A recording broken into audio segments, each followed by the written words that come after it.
আসসালামু আলাইকুম। আজকে আমরা HTML এর হেডিং সম্পর্কে জানবো এন্ড হেডিং ট্যাগ সম্পর্কে জানবো।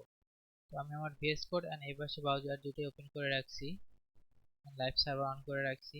তো আমরা মূলত এখানে এসে আগে একটা ডিবের মধ্যে আমরা হেডিং ট্যাগ গুলো দেখবো। হেডিং ট্যাগ কোনগুলোকে বলা হয়? হেডিং ট্যাগ মূলত H1 H2 H3 এভাবে H6 পর্যন্ত হয়। তো আমরা চলুন প্র্যাকটিক্যালি দেখি। H1 ক্লোজ দি হ্যালো বাংলাদেশ বাংলাদেশ H1 যদি আমরা H1 টার্গেট করে দেই তাহলে বুঝতে অনেক সুবিধা হবে। আমরা একটু চেঞ্জ করে আসি H2, সরি চেঞ্জ করে আসি H3, H4, H5, H6। আমাদের শুধু এটা চেঞ্জ করলে হবে না, এখন যদি আমরা সেভ করি তাহলে দেখেন সবগুলোই সেম। আমাদের চেঞ্জ করতে হবে এখানে H2, H3, H4 and H5 and H6।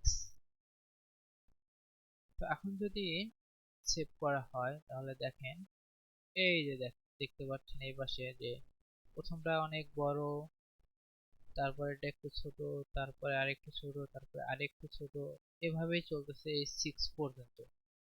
তো এগুলোকে আসলে মূলত হেডিং ট্যাগ বলা হয়। তো হেডিং ট্যাগ আমরা টাইটেলে আমরা লিখবো H1 বা H2 ট্যাগ, এন্ড সাবটাইটেলে লিখবো আমরা H3 বা H4, এন্ড অনেক ছোট করে লিখতে হলে সেখানে আমরা H5 বা H6 ব্যবহার করব। HTML এর এগুলোই ছিল মূলত হেডিং ট্যাগ। এই ট্যাগগুলো ব্যবহার করে আমরা মূলত টাইটেল বা হেডিং লেখা হয়। হেডিং ট্যাগ বলতেই বোঝাচ্ছে যে যেটা হেডলাইন হয় বা সবার উপরে যেটা থাকে সেটাকে বলা হয় হেডিং। তো এটা ছিল HTML এর হেডিং। হেডিং ট্যাগ মূলত এই 6টি, এর বেশি আর নাই। তো এই হেডিং ট্যাগকে আবার সাধারণত স্টাইল করতে হলে, যদি স্টাইল করতে চাই আমরা, তাহলে ধরেন এখানে দেখেন যদি আমরা এই লেখাগুলো ব্যাখ্যা করতে চাই তাহলে দেখেন ইটালিক, যদি সরি ইটালিক না, আই ট্যাগের মধ্যে হবে। এর মধ্যে যদি আমরা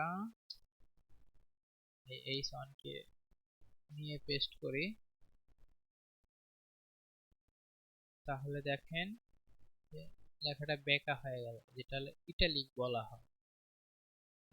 আমরা প্রত্যেকটা এক একটা করে ডিজাইন করে দেখি তাহলে সুন্দর হবে। তো ইটালিকের পরে আরেকটা আছে বোল্ড ট্যাগ। তো লেখাটা অলরেডি মোটা, তো সেটা আমরা বুঝতে পারবো না। এর মাঝখানে যদি আমরা H1 ট্যাগকে দেই তাহলে দেখেন লেখাটা সেম সেম বোঝা যাচ্ছে না। এর নিচে যদি আমরা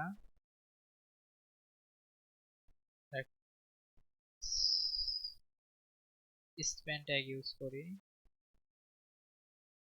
এর মধ্যে যদি আমরা দিই H1 তাহলে সেম এরকমই আছে।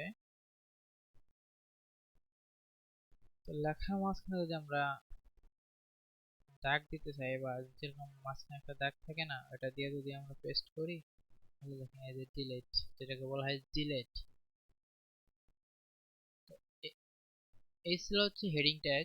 তো এর পরবর্তীতে আমরা প্যারাগ্রাফ ট্যাগ সম্পর্কে আরো বিস্তারিত জানবো। তো এই ভিডিও এই পর্যন্তই। তো অবশ্যই চ্যানেলটি সাবস্ক্রাইব করবেন এন্ড শেয়ার দিয়ে পাশে থাকবেন। আসসালামু আলাইকুম।